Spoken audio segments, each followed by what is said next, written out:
Imagine a vibrant discussion between people that includes both openness and critical thought in the pursuit of truth.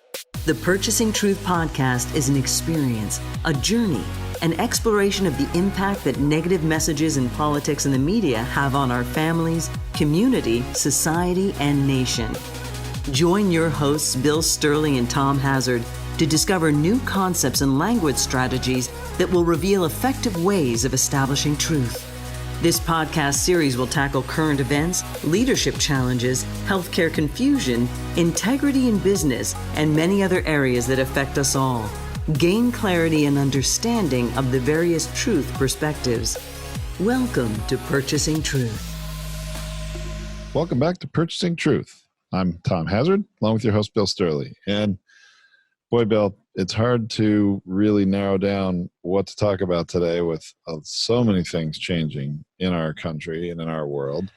And we were talking about the flat earth mindset last time, and that was a great discussion. And I think, we can continue that a little bit today, but in a little bit different way, taking a little bit different perspective and diving into a few different details. So confused about how to get clarity about which item to talk about, because there's various different angles or triggers or perspectives that our truth can get hijacked by. So we want to see if we can pick them off sentence at a time, reduce them first before we problem solve it. And that's a big part of these about the pursuit of truth, is you've got to kind of stare at what the central issue is and don't get distracted by the perspectives. Even though the perspective, you want to jump on that perspective and judge and criticize and label it. That's not your strongest play. Your strongest play is, how do we be compassionate to what the person's saying and doing, rather than our judgmental mind getting hijacked and take that out for a spin. And boy, doesn't Dr. Fauci have to deal with that on a daily basis, doesn't he? He does. And he does have that nurturing doctor thing going. And I think that's one of the things that's been helpful for him, is that he's got good bedside manner. He's got a bedside manner two directions. Number one, the messaging towards the president, and number two, the messaging towards the people. So, and his tone of voice is, well, yes, I would say that would be a failure. But he's doing it in such a way with such a tone that it's not, that it's very difficult for Trump and others to say that he's over-exaggerating, because he's being so nurturing. He's like a nurturing parent to a wounded kid. And that's a great example of what it is, because, we've said many times before, Trump is, behaving like a middle schooler, maybe an eighth grader or so, in a lot of his messaging and languaging. And here's Dr. Fauci being the nurturing parent, and he's having to, deal with this child who has limited thinking and skills to communicate and make them feel like he's not throwing him completely under the bus. And at the same time, provide the kind of clarity and truth and I guess some, more honesty, really, as to what we need right now. Correct. It's the honesty piece. How do I get honesty around the messaging, and how can I be straight and honest about things, but doing it in a way that a nurturing parent does it, versus then the overreactivity or the parent that's trying to spin something in the positive light. So if somebody's trying to spin something in the positive light, that could take them all the way up and even across the line of truth. So Tom, I'm going to ask you a very hard question. Have you ever lied to your kids? Oh, I'm sure I have.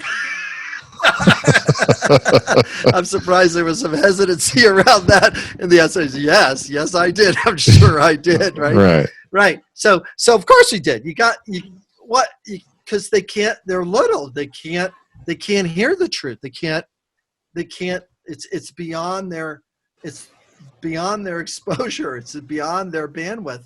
They'll shut down if they get too much information. It's sort of like, the little baby elephant, goes off a little bit and is playing with a cricket. The cricket makes this weird sound, and the little baby elephant just runs and hides behind the mother's legs.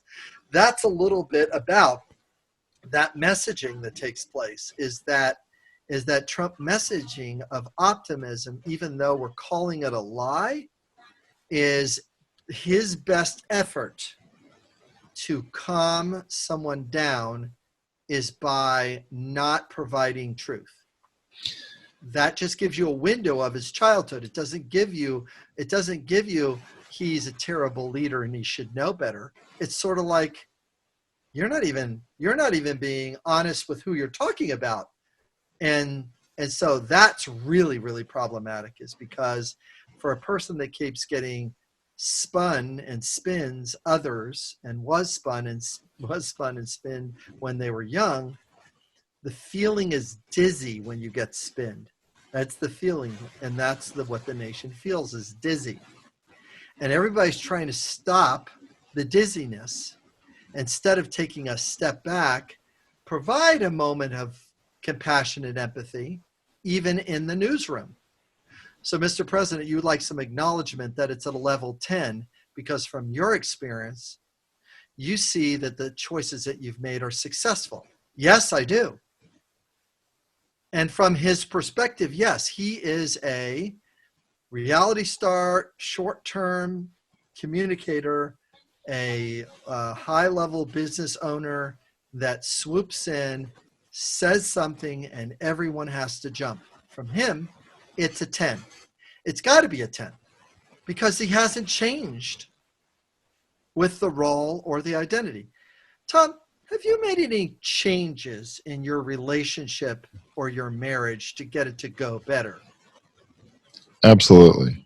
Excellent. That is what the adult mind does, is make changes to get things to go better, and says, the way I was thinking and talking about a month ago is not going to help me in this month, is not going to help me in 6 months from now. I may want to change the way I'm behaving and thinking. Not go for, I'm staying where I am, accept me for I am. It's a working formula. If you don't love me, leave, because you're not loyal. Now, that little pesky little pivot that I just did was sort of on purpose, because loyalty and connection with our parents through that name loyalty, and through this respect, if one of the parents claims that, causes all kinds of unawareness and unconscious to take place, because you're not looking for people to make you better. You're just looking for people who are going to fit or work with you from your perspective. Yeah, I would agree with that. Yeah. Have you ever hired somebody that was underskilled for the job that you hired them for? But initially you really liked them at the beginning, but 3 months or 6 months in, you're going like, oh my gosh, this is not getting done. Yes. I've Right? had that happen. Yep. It's unsettling, right? Yeah.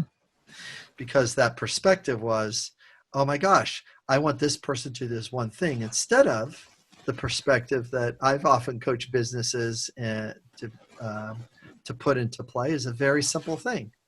Hire people that are better than you. Hire them that they're better than you. They're better than you in a different area, especially your weakest area. You want them to be excellent at your weakest area, and get off of being embarrassed that you have the weakest areas. You let them know, I am weak in this area. You are covering this base for me. So when we look at this flat earth mindset, to come back around to the title of this podcast,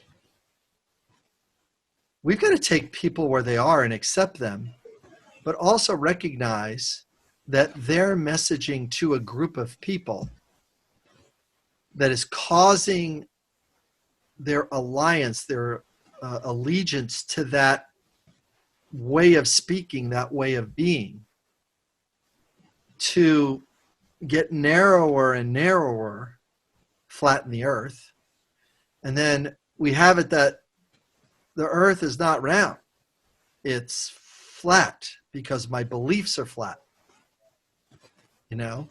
And how do we keep remembering, and we must keep remembering that we've got to keep reminding people of things that we know to keep the world perspective large, not the world perspective flat. Because if it is, then there's going to be people that say, I'm voting for Trump because he was just like my dad, who was very positive, nurturing, gave me some reassurance. And yeah, my dad wasn't truthful all the time. Yes, he had an affair over here. And yes, he got divorced a couple times over here. But basically, he was a very nice guy to be around, and he made me feel good by being around him. Well, the marketer in chief, who we have acknowledged many times is a brilliant marketer, right? It's really his mojo, Right.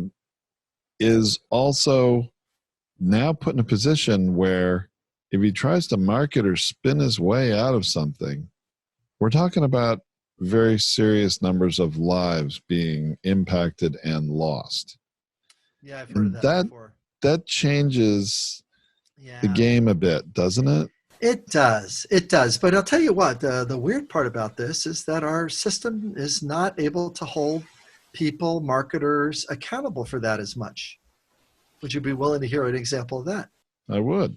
Yeah. So if I'm a big time pharmacy and I put a drug out in the marketplace and I promote it as this, but it's really this other thing, and it kills a bunch of people, do any of those executives go to jail for that? Usually not. Damn it. I don't like it when I come up with examples that then go like, well, he's not going to be accountable for the deaths that are going to be caused by mismessaging.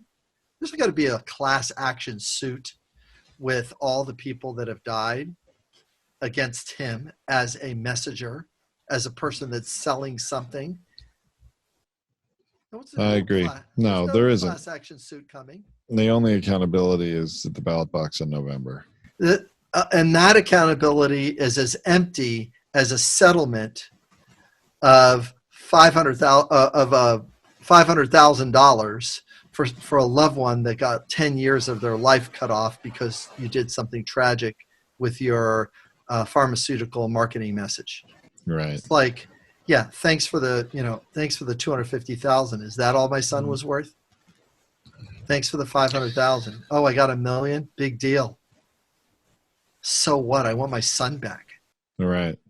I want my daughter back. Well, I want my grandma back. I want my grandfather back. You see, I want it back because the value of life is not being protected at the level that would make my life wonderful, because the earth has been flattened. The belief structure has been flattened about how accountability works. Accountability doesn't work that way. So it's unsettling. Well, it's unsettling, and it's really it's very obvious to a very large portion of Americans that the president is just saying things that he wants to say, and he wants the outcome to be different than it's likely going to be. But him speaking to those points that he wants it to be are not helpful, and maybe are preventing people from staying home when they should and self-isolating. And, we talked a little bit about Rachel Maddow last time and her show, and suggesting that we got to get this guy off live TV. They need to do his pressers not live, record them, and if he says something good, air it, and if he doesn't, edit it out, because it's going to cost lives. And I got to share, there's this meme, and not to make light of this serious situation, but there's this meme going around Facebook that's saying, this is the mask that's needed to save millions of lives. And it's a picture of Trump behind Dr. Fauci with duct tape over his mouth. So here's the mask. Keep the president from saying anything. thing. Yeah, yeah, and I heard that, and I haven't fact checked this, so I might be promoting something that might not be true, but it's that NPR in the Washington area or the Seattle area have decided not to. Oh, it was the Seattle area. I saw that too. Or Oregon or someplace up there. No, I think NPR in Washington State has decided to no longer air these daily medical press conference with the president live because there's so much misinformation and disinformation being broadcast. I mean, that's the whole thing about, with your daughter, do you tell your daughter, you see this cut on her leg, do you tell your daughter, and you look at it, you go like, that's a pretty good sized cut. And the first thing that you say to her is not, hey, listen, it looks like you're going to need about 5 or 10 stitches in that. It will freak her out. Because 5 or 10 stitches, what does that mean in the level of pain? Will I die from 5 to 10 stitches? Blah, blah, blah, blah, blah. You go like, oh, no, it's not all that bad. So a little bit of what Trump is doing is providing that reassurance and comfort, but not coming back around and saying, here's the next message about, the seriousness of this, and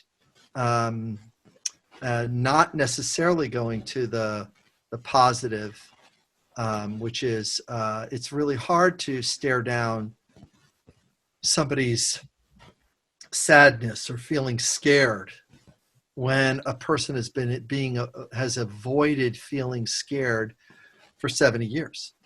He had to avoid scare. He had to. His childhood? No way. You're going to be scared around his dad or scared around his mom from the little I know. It's like, no. It's like, well, that's why he's just incapable of certain things. And I think that's very true. He's incapable of compassion. He's incapable of empathy. He sees it as a weakness for whatever reason. And what's mind-boggling, Bill, is that I saw the results of a Gallup poll just today, as we're recording this, that says that the president's approval rating is matching the highest it's ever been right now. that's about right. And that's mind-boggling to me. To you, it's going to be. But from our viewpoint, if we look at the truth and we purchase the truth back, we say, hey, there's a good reason why that's taking place, because these people that approve of him are looking at the punitive father, the father that's in charge, the father that lies is okay because I love my father. I'm not going to give up love or connection with my father at the expense of truth. I'm going to keep love and connection in place. I'm going to keep loyalty in place because I'm a part of his family. Why? I bought the hat. I'm a part of that hat. That hat is a part of my community. My community says, make America great again. This person who spins things positively as the leader that's going to take us there. Why? Because, when whatever the exaggerated story comes next, when the comet comes close, then we're going to be transported up into the comet. That would be a Branch Davidian thing. I remember. It was another one. No, it was another cult. One of those cults. The messaging of optimism when you're experiencing loss the truth can easily be hijacked by the simple promise of something getting better, whether it's truthful or not. If you just wear these shoes, you just put this tie on a certain way, if you just wear this hat, I'm picking on every single religious organization right now. If you just if you just speak this way, if you just follow this set of rules, if you just pray in this a certain way, if you just make this offering a certain way, all those things flatten the belief structure and doesn't allow perspective and our perception to live fully. I don't disbelieve everything Trump says. He says things because he's thinking. He is meeting the need for identity with every message. His identity. No. No? Who's that enemy? The identity of the nation. And I he's see. saying, I can help you get this identity.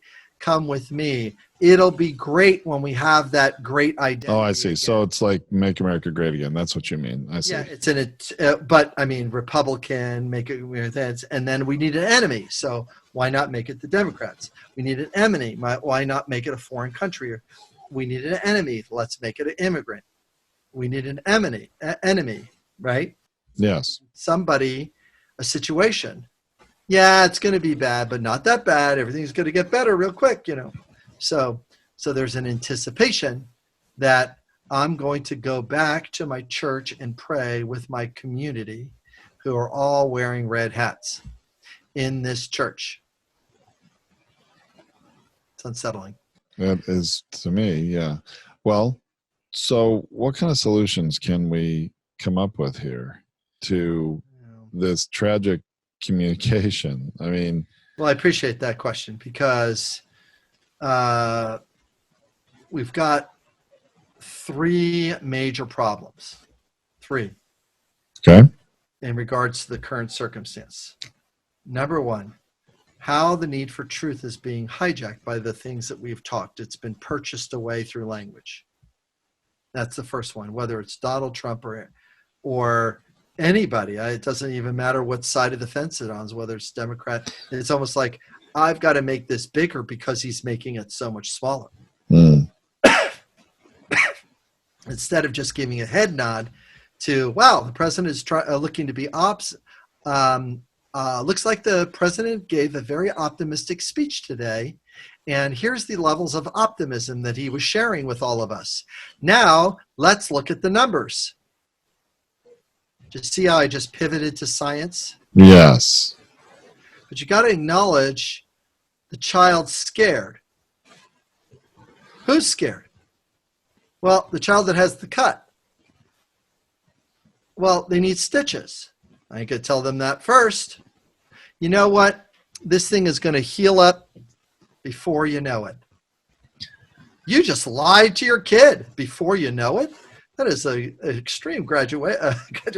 You got 4 weeks to get this, 12 stitches or 10 stitches healed. And you've got it 2, 3, 4 visits to the doctor's appointment in order to embrace that experience of healing.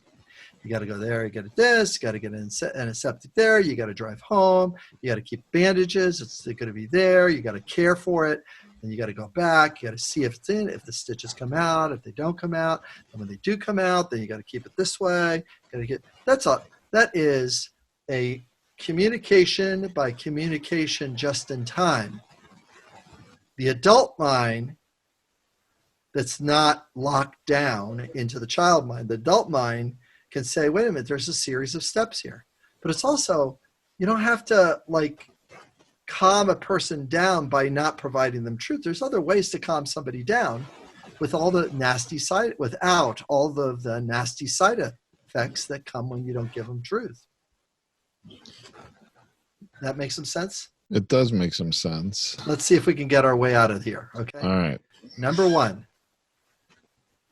provide empathy for what Trump is saying or doing. 1, ask the person you're talking which one of these 2 questions. Number 1, are you most nervous about your health and the care for those around you?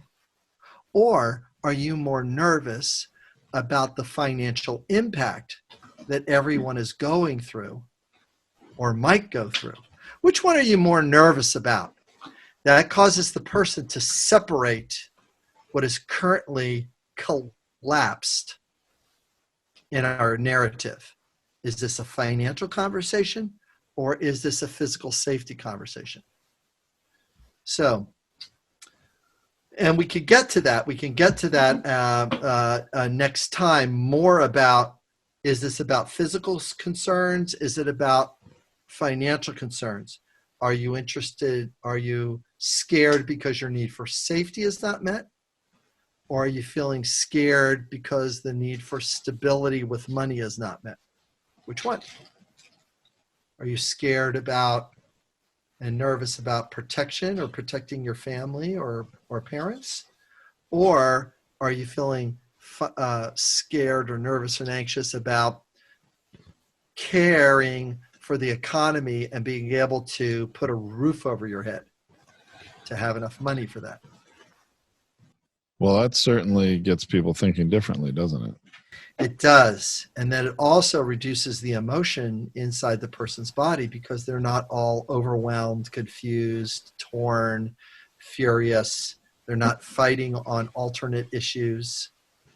They're just staying on the primary issue that they're upset about, not what's going on inside you or the environment. Does that make some sense? It does.